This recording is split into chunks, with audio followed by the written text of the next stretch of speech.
How you doing today? I'm on my phone, which is weird, but I want to give you a heads up on something. Remember, our meeting is Saturday, this Saturday, the 25th, right here at the church, 9 to 11 a.m. I want to make sure everyone's here. We're going to have a guest preacher. I'm really excited about it, and we have some things to cover that have some very exciting things to give to you as we move forward. I want to real quick, again, remember these are only 7 to 10 minutes long. I want to talk to you about the presence of heaven, because I think that's one of the most important things we can access as leaders and ministers of the gospel. And we see an absolutely amazing account of this with King David, right? I want to run through the presence, because he went and he got the ark, right?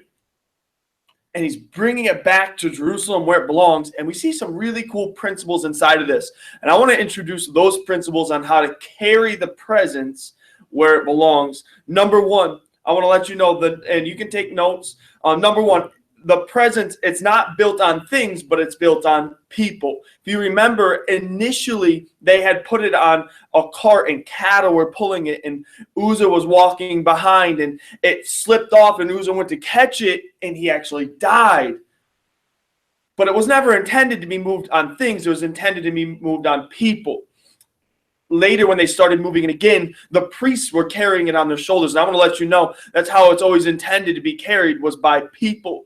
God has intended that you carry the presence, not on things, not on systems, but the presence is on you. The presence is to be carried wherever you go. And remember, the presence is your awareness of it being there. So it's not even an effort. It's an effort to know. It's not something you conjure up. It's something that you have conscious effort on making an awareness of. It should be marked with joy. Man, the presence of heaven should move with joy and laughter and excitement. King David, it says, meanwhile, David and all the house of Israel were celebrating and dancing before the Lord with all kinds of instruments made of fir, of cypress wood, with lyres, harps, tambourines, another weird instrument, and cymbals. How great is it, though, that they moved the presence with joy? If you're walking in the presence of heaven, you should have joy. Even in the valley of the shadow of death, even when kids might not be responding, you contacted 100 times, you should have joy in your life because of the presence of heaven. And the next one is, it should be carried with obedience and with order. How cool is it that, it was moved by carts and oxen, and Uzzah died because it was out of obedience. It was out of order. I want to let you know that the kingdom of heaven is about order. The kingdom of heaven is about obedience. And we must be in order with what heaven has said. Our lives need to be holy. We need to bring harvest. We need to be in line with the fullness of what Jesus has. The next one is, the presence requires a sacrifice of things. See, I don't care what things I have. If I don't have the presence in my life, I don't want it.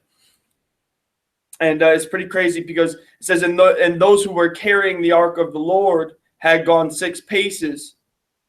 Had he sacrificed an ox and a fatling. How cool is it that they were willing to sacrifice things to move the presence forward? See, sometimes in life we have things before presence, and the presence doesn't move forward because we're so caught up on things. Our mind is so caught in what we can get and what we have access to instead of who we have access to. Don't get so caught up with things that you don't sacrifice them.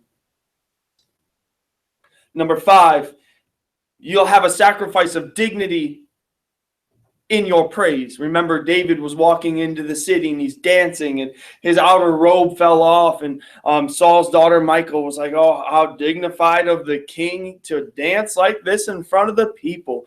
But see, when you're in the presence, access of the presence will cause you to sacrifice your dignity for the Lord. Who is it that you have to minister to? What is it that you have to go out of your way? Pastor just preached on generous interruptions. Maybe you have to sacrifice your dignity, your reputation, and lay things down to move forward for heaven, but it's worth it.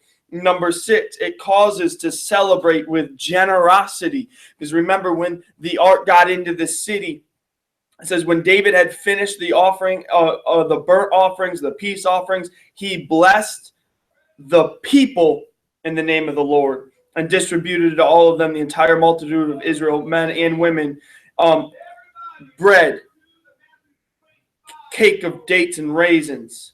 Pastor's calling for us right now. I got to hurry up and finish.